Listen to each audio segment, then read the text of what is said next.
guys and girls. So I get asked this question so many times about this bike, and that is, where do you get insurance for it? Like, it really isn't a question I thought I'd ever get for this bike, but it's true. I had the same problem as well. You better run, you better run, boy.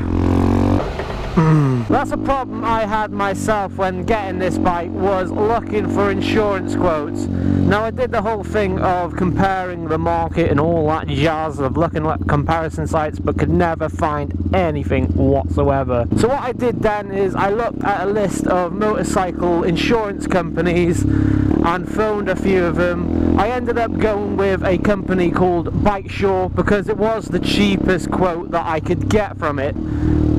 So my suggestion to you guys is to phone a few of these companies up and check out which is the best for you, really, because you won't be able to find them on comparison sites because there's just nothing there.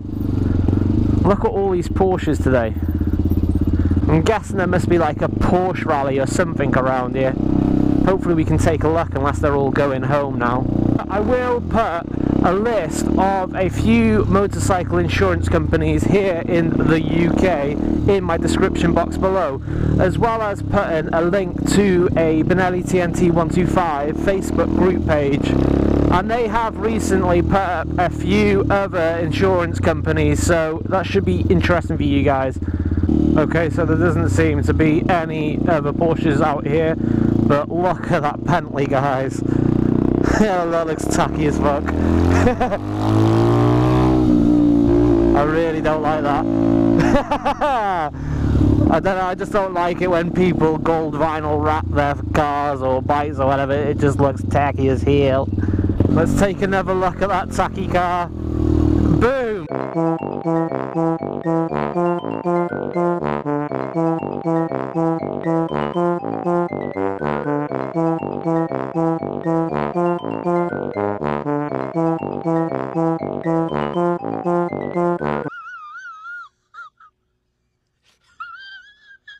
Well, I found the Porsches, but they're on the seafront, and I can't bloody get over to them. Well, I can. I suppose I can just walk up to them and park my bike, which I might just do in a bit. Now, the reason I bring this topic up is because, yes, insurance companies are very hard to come by, but also one of my subscribers recently had his bike stolen, you know, and it's just something that's come to my mind. And I think, like, no matter what sort of insurance company that you have, the best way so that you never have to use an insurance company is prevention. And I know the biggest thing that are on bikers' minds is about they're getting bikes robbed. You know, it's not so much crashing the bike or being crashed into nowadays, it's just having your bike stolen from you. You know, although crashes do happen, you can end up just paying for it yourself without going through insurance companies. And I can't believe I'm stuck behind this thing. But yeah, it's I need to get past this thing. Come on, dudes, I want to get through there and oh, nice, brilliant. Thank you. Bloody tractor train. Tractor train! No, you're not coming out. But yeah, guys, he had his bike stolen. Luckily, it has been recovered by the police, but it's a thing that has happened all too often nowadays, and I absolutely hate it. I hate the fact that nothing's being done about it in the UK. The police don't seem to be doing much other than they recover the bike, and that's it. There's no kind of preventative measures taking place by the government or by the police. There's just nothing there. So while those insurance companies are great for the aftermath, they're no good in helping with preventing the thing from happening. But if you are looking for insurance companies for this bike, the links will be down in the description below. You can also join the group page for this bike, but it's completely up to you. But back onto topic with my subscriber's bike being robbed. Security is key. People always ask, how can I get cheaper insurance? Well, get the best possible security system that you can afford.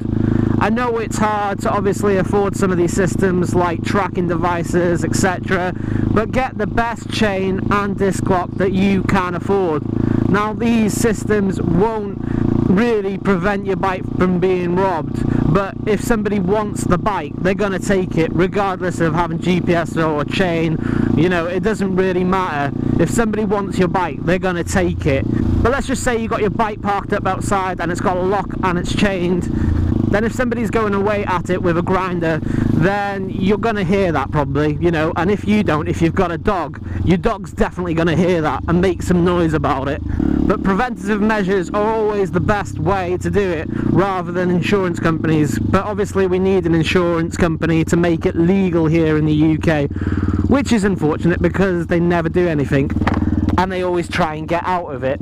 Now there's other ways as well that you can keep costs down with an insurance company, and that is by where you live.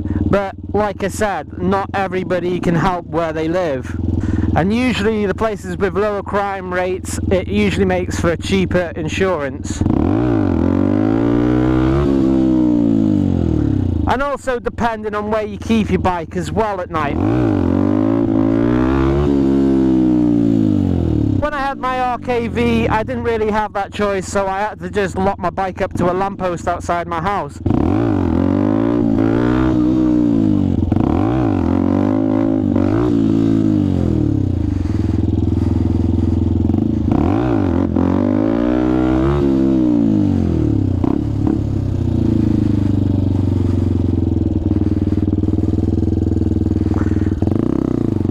And then also there is what job you have. Like if you're a doctor or something, I can imagine it would be a bit more expensive. And the reason for that is because you're on call out. So anything like that, like a job that makes you have to go out as well at night, or you know, unsociable hours, so we say, does make a huge difference. And with all these factors thrown in, the price of your insurance will vary greatly. But I pay for my insurance about £60 a month, which isn't too bad, to be honest with you.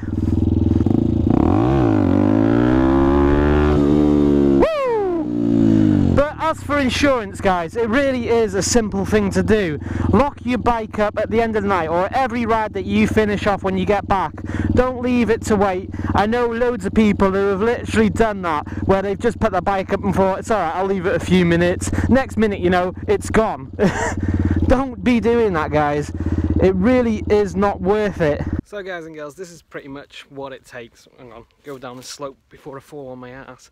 This is how I go about doing my intros and whatever. I'm currently doing, as you can see my bike up there, I'm currently doing a time lapse, so I'm hoping that comes out okay.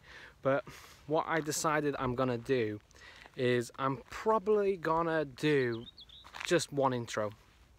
The reason for that is it really does take a lot of time and a lot of effort just to do an intro for each and every video that I do. As much as I do love doing it, I might just carry on doing seasonal intros, maybe something like that, rather than full-on intros every time I upload a video. But as you can see, guys and girls, look at this weather we're having. This is amazing. Also, I just want to say a huge thank you to one of my subscribers for helping me out with getting Sony Vegas 5. I do appreciate that, and hopefully it's going to let my videos get a lot better. Hey guys and girls, let's go ahead and take a look at all these lovely Porsches. Don't forget, if you have liked this video, give it a big thumbs up. If you haven't yet subscribed, subscribe, and don't forget to tap that bell because it'll notify of any more videos coming up in the future. But I'll see you again in the next video. Bye!